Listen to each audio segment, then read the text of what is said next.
Hello all, welcome back to another new video of learn with Bhavna. आज हम करने जा रहे हैं MSOE 003 सोशियोलॉजी ऑफ रिलीजन का फंक्शनलिस्ट इंटरप्रिटेशन ऑफ रिलीजन।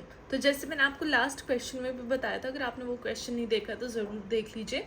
मैंने एक अलग से प्लेलिस्ट बना दी है MSOE 003 की, जहाँ पे मैंने सारी इंपॉर्टेंट क्वेश्चंस की वीडियोस वहाँ पे अपलोड कर दिए, तो आपको एक ही प्लेस पे सारी वीडियोस मिल जाएगी। इस तरीके से कोई वीडियो आपकी मिस भी नहीं होएगी। तो जब हम बात करते हैं फंक्शनलिस्ट इंटरप्रिटेशन की, तो फंक्शनलिस्ट कौन थे? जो कि एक पॉजिटिव व्यू देखते हैं किसी भी चीज़ का। जब हम यहाँ पे बात कर रहे हैं रिलीजन का, तो जो फंक्शनलिस्ट इंटरप्रिटेशन है, जो फंक्शनलिस्ट लोग हैं या फंक्शनलिस्ट जो सोच के जो लोग हैं, वो क्या करते हैं? वो ये देखते हैं कि जो सोशियोलॉजी है वो कैसे पॉजिटिव इम्पैक्ट लेके आता है सोसाइटी में, रिलीजन कैसे पॉजिटिव इम्पैक्ट लेके आ रहा है सोसाइटी में। Now talking about the answer, जब हम फंक्शनलिस्ट इंटरप्रिटेशन की बात करते हैं रिलीजन में, तो वो क्या है? प्रोमिनेंट सोशियोलॉजिस्ट है जो कि कॉम्प्रिहेंसिव पर्सपेक्टिव देते हैं, मतलब कि हर चीज़ को देख के वो एक पर्सपेक्टिव उनका फॉर्म होता है। वो बताते हैं कि जो रिलीजन का सोसाइटी में क्या रोल है और क्या सिग्निफिकेंस है। जो फंक्शनलिस्ट अप्रोच है वो रिलीजन को एक सोशल इंस्टीट्यूशन की तरह देखता है, जो कि वेरियस फंक्शन सोसाइटी में मेंटेन करता है, जैसे कि सोशल ऑर्डर मेंटेन करके रखना हो गया, सोशल कोहेजन मतलब कि लोगों के अंदर एकजुटता लाना, और इंडिविजुअल्स को एक sense of meaning and purpose provide करता है इन देयर लाइव्स। ओके, ये मैंने लास्ट वीडियो में भी बात की थी, तो आप वहाँ पे देख सकते हैं। नाउ फर्स्ट हमारे जो फंक्शनलिस्ट पर्सपेक्टिव के सोशियोलॉजिस्ट हैं वो आ जाते हैं एमिली डर्काइम।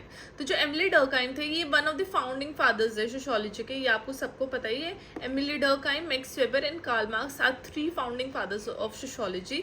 तो जो एमिली डर्काइम थे, उनका एक वर्क था जो कि बहुत फेमस वर्क है, the elementary forms of religious life 1912। तो यहाँ पे डर्काइम ने क्या आर्ग्यू किया था कि जो रिलीजन है वो एक क्रूशल रोल प्ले करता है सोसाइटी में, जहाँ पे वो सोशल सॉलिडारिटी मेंटेन करके रखता है। सोशल सॉलिडारिटी क्या होती है? सबको एकजुट होके लेके चलना, राइट? एक फीलिंग ऑफ बिलोंगिंगनेस वो लेके आना लोगों के अंदर। उन्होंने ये बोला था कि जितने भी रिलीजियस रिचुअल्स होते हैं, बिलीफ्स होते हैं, वो एक कलेक्टिव रिप्रेजेंटेशन की तरह काम करते हैं, मतलब कि वो सोसाइटी को कलेक्टिवली रिप्रेजेंट कर रहे हैं, और ये शेयर्ड वैल्यूज और बिलीफ्स सोसाइटी के अंदर लेके आते हैं, लोगों के अंदर लेके आते हैं। तो डर्काइम ने बोला था कि जितने भी रिचुअल्स और बिलीफ्स हैं, ये इंडिविजुअल्स को एक दूसरे के साथ बाइंड करके रखते हैं, जोड़ के रखते हैं, और मोरल और सोशल ऑर्डर भी मेंटेन करते हैं सोसाइटी में। मोरल और सोशल ऑर्डर मेंटेन होएगा तो सोसाइटी क्या है?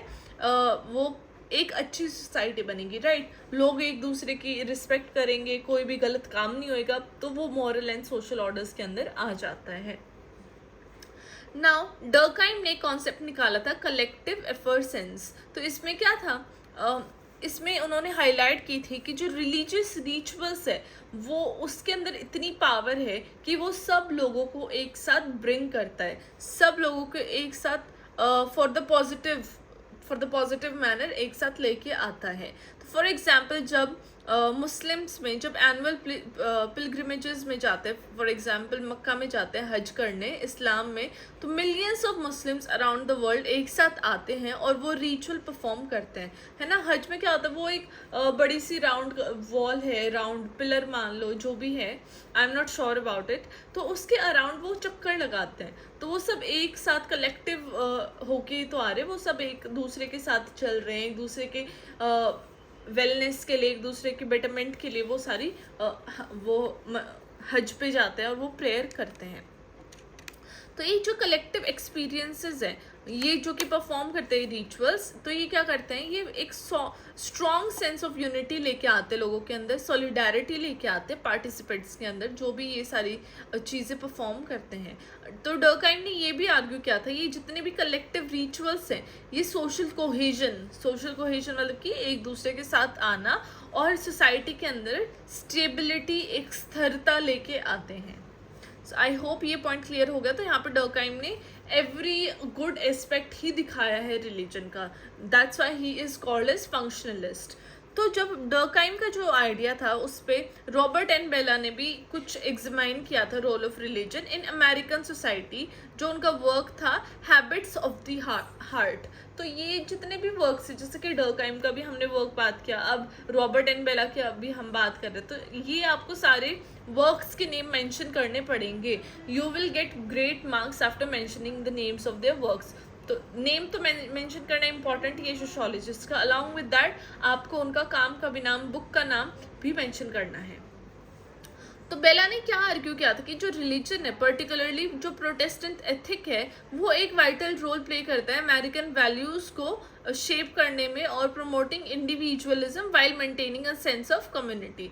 प्रोटेस्टेंट्स आपको पता ही है, प्रोटेस्टेंट्स कौन होते हैं? अगर आपने प्रोटेस्टेंट्स होते हैं जो कि लेबर क्लास होती है, राइट, उनको प्रोटेस्टेंट बोलते हैं। तो वो बोल रहे हैं इन्होंने क्या बोला है बेला ने कि जो ये प्रोटेस्टेंट एथिक है, ये जो भी मूवमेंट लेके आते हैं, वो वाइटल है अमेरिकन वैल्यूज को शेप करने के लिए और इंडिविजुअलिज्म प्रमोट करने में, जहाँ पे सेंस ऑफ कम्युनिटी, एक वो पार्ट ऑफ कम्युनिटी की जो फीलिंग है वो मेंटेन रहती है। उन्होंने हाईलाइट किया कॉन्सेप्ट ऑफ सिविल रिलीजन। इसमें क्या होता है कि शेयर्ड बिलीफ, सिंबल्स, रिचुअल्स होते हैं जो कि एक स्पेसिफिक रिलीजियस एफिलिएशन के साथ जुड़े होते हैं और वो सोसाइटी को एक साथ लेके आते हैं, यूनिफाई करते हैं। तो उसको इन्होंने सिविल रिलीजन बोला था। सिविल रिलीजन मतलब कि एक पर्टिकुलर सोसाइटी का सेम बिलीफ होना, सेम सिंबल होना, सेम रिचुअल होना, राइट, एक पर्टिकुलर सोसाइटी का, तो वो सिविल हो गया, मतलब कि सबका रिलीजन हो गया। एक एग्जाम्पल है सिविल रिलीजन का यूएस में, वो है inauguration ceremony of the president. जब प्रेसिडेंट बनता है और उनकी इनॉग्रेशन सेरेमनी होती है, तो वहाँ पे किसी के कुछ भी पर्सनल रिलीजियस बिलीव्स हैं, तो जब अमेरिकन प्रेसिडेंट ओथ लेता है ऑफिस में, तो वो अपना हाथ बाइबल पे रखता है, तो वो सिंबलाइज करता है कि रिलीजन, रिलीजियस वैल्यूज और नेशंस गवर्नेंस की कितनी ज़्यादा इम्पोर्टेंस है इन सोसाइटी में। तो ये जो सेरेमनी है वो क्या सर्व करती है? वो यूनिफाई करती है हर एक रिचुअल को और नेशनल आइडेंटिटी को री-इन्फोर्स कर देती है, जहाँ पे शेयर्ड वैल्यूज लोग होल्ड करते हैं, रिगार्डलेस उनके कोई भी इंडिविजुअल रिलीजियस डिफरेंसेस हों, चाहे वो किसी भी रिलीजियस बैकग्राउंड से, चाहे उसका कोई भी मान्यता हो, लेकिन वो बाइबल पे ज़रूर हाथ रखता है। ओके, ये पॉइंट समझ में आ गया। तो इस सिविल रिलीजन के अंदर आ जाता है ये पॉइंट। अनदर जो सोशियोलॉजिस्ट हैं वो है हमारे Max Weber, one of the again founding fathers of sociology. उन्होंने एक डिफरेंट पर्सपेक्टिव दिया था फंक्शनलिस्ट इंटरप्रिटेशन ऑफ रिलीजन पे। वेबर ने कहा था कि जो इन्फ्लुएंस है रिलीजन का ऑन सोशल चेंज, वो डेवलप होता है after the coming of capitalism, है ना। कैपिटलिज्म क्या होता है वो भी आपको आगे पता चल जाएगा। तो जो मैक्स वेबर का वर्क था the Protestant ethic and the spirit of capitalism, तो वेबर ने क्या आर्ग्यू किया था कि जो प्रोटेस्टेंटिज्म है, जो कि लेबर क्लास है, पर्टिकुलरली जो कैल्विनिज्म के अंडर आते हैं, वो एक क्रूशियल रोल उन्होंने प्ले किया था in the coming of capitalism, क्योंकि उन्होंने एम्फसाइज किया था कि जो इंडिविजुअल रिस्पॉन्सिबिलिटी है और जो परस्यूट है वर्ल्डली सक्सेस का, वो उसी के थ्रू आ जाता है। जब एक पर्टिकुलर इंसान अपने ऊपर वो रिस्पॉन्सिबिलिटी लेके आए, वो कहे कि yes we are the responsible for the worldly success, तभी कैपिटलिज्म आता है। ओके, तो वेबर का जो कॉन्सेप्ट था प्रोटेस्टेंट वर्क एथिक, उन्होंने सजेस्ट किया था कि जो रिलीजियस बिलीफ्स हैं और प्रैक्टिसेस हैं प्रोटेस्टेंटिज्म की, वो एनकरेज करते हैं ताकि इंसान, एक पर्टिकुलर पर्सन हार्ड वर्क करे और एक्यूमुलेशन ऑफ वेल्थ की तरफ वो बढ़े, क्योंकि ये गॉड के फेवर में है। तो उन्होंने क्या बोला वेबर ने कि उस टाइम पे ऐसा सिनेरियो बना हुआ था कि लोग बोलते थे कि अगर if you want to be close to God then you have to earn well, you have to do hard work and you have to accumulate a lot of wealth, तभी आप गॉड के पास पहुंचोगे या फिर you will go to heaven, near to God. तो ये उस टाइम पे माइंड सेट था, इसलिए वेबर यहाँ पे ये पॉइंट बोल रहा है। होप अब क्लियर हुआ होगा।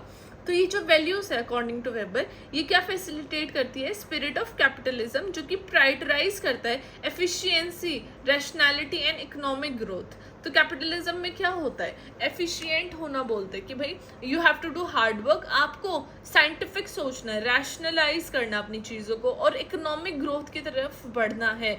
Money should be everything. तो कैपिटलिज्म में मनी को ही इम्पोर्टेंस मिलती है। इस तरीके से वेबर ने बोला कि जो रिलीजियस पर्सपेक्टिव है वो एक फंक्शनल रोल प्ले कर देता है in shaping the economic structure और work ethic of western societies. अब एक एग्जाम्पल जो वेबर की थ्योरी का है जिसने हिस्टोरिकल इम्पैक्ट डाला प्रोटेस्टेंटिज्म में, जो कि हुआ था economic development of the US, जहाँ पे जो पुरिटन वर्क था एथिक का जो कि डिराइव हुआ था फ्रॉम कैल्विनिस्ट बिलीव्स, तो उन्होंने अर्ली अमेरिकन सेटलर्स और जो उनके पूर्वज थे उनको क्या किया था, इन्फ्लुएंस किया था। तो ये जो इंडस्ट्रीज आ रही थी उनके अंदर जो डिसिप्लिन आ रहा था, कमिटमेंट आ रही थी हार्डवर्क की, वो कंट्रीब्यूट कर रही थी टू रैपिड इकोनॉमिक ग्रोथ और success in US as a capitalist nation. क्योंकि उस चीज़ को, कैपिटलिज्म को उन्होंने क्या कर दिया था, रिलीजन से जोड़ दिया था, राइट। तो वो जब रिलीजन से जुड़ा तो लोग तो ऑलरेडी बहुत ज़्यादा रिलीजियस बिलीव्स को बहुत हाई होल्ड करते हैं, तो लोगों ने उस तरीके से वर्क करना शुरू कर दिया, उस तरीके से अपनी लाइफ जीनी शुरू कर दी। नाउ अनदर हमारे जो सोशोलॉजिस्ट आ जाते हैं फोर्थ, वो है हमारे टैलकेट पार्सन, जो कि एक फंक्शनलिस्ट सोशोलॉजिस्ट हैं, राइट। तो उनका जो वर्क था द सोशल सिस्टम, उन्होंने क्या बताया कि जो रिलीजन है वो एक source of meaning and framework लेके आता है, जहाँ पे वो इंडिविजुअल्स को गाइड करता है कि उनको सोसाइटी में कैसे काम करने चाहिए, कैसे एक्शंस क्या होते हैं, वर्क, राइट, कैसे एक्शंस उनको करने चाहिए। तो उन्होंने बताया कि जो इंटीग्रेटिव फंक्शन है रिलीजन का वो है कि वो एक सेट ऑफ वैल्यूज और नॉर्म्स प्रोवाइड करता है सोसाइटी को, जहाँ पे इंडिविजुअल बिहेवियर वो गाइड करते हैं जिससे कि सोशल कोहेजन आ सके, लोग एकजुट होके काम कर सके। दो वो इंडिविजुअली उस चीज़ को मॉनिटर कर रहे हैं, बट जो इंडिविजुअल के अंदर सोशल कोहेजन लेके आना, एक साथ चलने की जो फीलिंग्स है वो लेके आना, वो रिलीजन के थ्रू ही पॉसिबल हो सकता है, ऐसा टैलकेट पार्सन ने कहा था अपने सोशल सिस्टम वर्क में।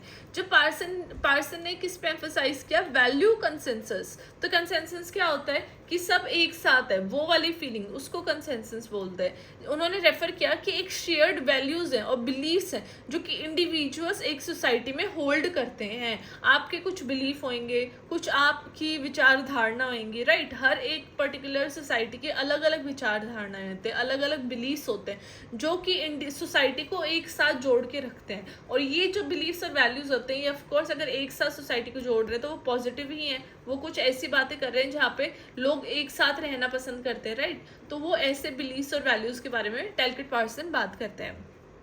अब जो रिलीजन है अकॉर्डिंग टू पार्सन ये हेल्प करता है ताकि वो सोसाइटी को और जितने भी मॉरल कंपसेस है, सेंस ऑफ पर्पस है, उसको मेंटेन करे और रीइंफोर्स करे सोसाइटी में, ताकि सोसाइटी में कोई भी डिसबैलेंस ना आए, राइट। एक बैलेंस सोसाइटी चलती रहे, लोग अच्छे काम करते रहे, कोई भी गलत चीज़ें ना हो। फॉर एग्जाम्पल जब हम बात करते हैं 10 कमांडमेंट्स इन क्रिश्चियनिटी, जो कि प्रोवाइड करते हैं एक सेट ऑफ मॉरल प्रिंसिपल्स जो कि एक गाइड है उनके बिलीवर्स के लिए कि उनको कैसा बिहेव करना है, सोशल ऑर्डर में कैसे कंट्रीब्यूट करना है, सोसाइटी में उनका क्या रोल है, क्या फंक्शन है। और वो डिस्करेज करते हैं ऐसे गलत एक्शन जैसे कि चोरी करना हो गया, झूठ बोलना हो गया, किसी को मारना हो गया। तो राइट, तो ये चीज़ क्या है, ये सोसाइटी को एक अच्छी पॉजिटिव प्लेस में ही तो लेके जा रही है, कुछ बुरा तो नहीं लेके आ रही है। तो ये रिलीजन का एक बहुत बड़ा रोल आ जाता है किसी भी सोसाइटी में। जब हम सोशल ऑर्डर मेंटेन करने की बात करते हैं तो जितने भी फंक्शनलिस्ट सोशोलॉजिस्ट हैं तो वो रोल ऑफ रिलीजन को एक तरीके से सोशल चेंज और अडेप्टेशन की तरह देखते हैं। अनदर सोशोलॉजिस्ट जो है निकोलस लूमेन, तो उन्होंने अपने वर्क में अ सिस्टम्स थ्योरी ऑफ रिलीजन में क्या बताया कि लूमेन ने आर्ग्यू किया कि जो रिलीजन है वो कॉम्प्लेक्स सोशल सिस्टम है जो कि जितने भी सोसाइटल कॉम्प्लेक्सिटी है उनको क्या कर देता है, रिड्यूस कर देता है, और जो इंडिविजुअल है उसको एक सेंस ऑफ स्टेबिलिटी और सिक्योरिटी की तरफ लेके जाता है। एक इंडिविजुअल को लगता है yes I am stable and I am secure because मेरे साथ इतने सारे लोग हैं, और वो एक सेंस ऑफ व्हाट वी से एक सेंस ऑफ ईज लेके आ जाता है लोगों के अंदर। लूमेन के अकॉर्डिंग जो रिलीजन है वो एक्ट करता है buffer against the uncertainties and complexities of modern society, जहाँ पे वो इंडिविजुअल को एक ऐसा फ्रेमवर्क दे देते हैं जहाँ पे मीनिंग एंड ऑर्डर का एक इम्पॉर्टेंट रोल हो जाता है। जितने भी रिलीजियस बिलीव्स और रिचुअल्स है वो एक sense of continuity and predictability देते हैं एक एवर चेंजिंग वर्ल्ड में कंटिन्यूटी क्या होती है कि भाई जो ये चीज़ चल रही है तो कंटिन्यू है। अनप्रेडिक्टेबिलिटी मीन्स वो इंसान अपने हिसाब से वो सोच सकता है कि आगे फ्यूचर में क्या हो सकता है। फॉर एग्जाम्पल जब भी कोई क्राइसिस आता है, आग लग गई, साइक्लोन आ गया, अर्थक्वेक आ गया, कुछ भी हुआ, तो उस टाइम पे जो लोग हैं वो किसकी तरफ जाते हैं? सबसे पहले वो भगवान का नाम ही लेते हैं, वो रिलीजियस इंस्टीट्यूशंस की तरफ ही जाते हैं, क्योंकि अगर वो भगवान का नाम लेते तो उनके मन में एक स्टेबिलिटी आती है, एक सेंस ऑफ कंफर्ट आता है कि नहीं सब ठीक हो जाएगा, everything will be good, right. हमारे घर में कुछ इश्यूज होते हैं तो हम सबसे पहले भगवान का ही नाम लेते हैं, तो वो इस तरीके से बात करते हैं लूमेन।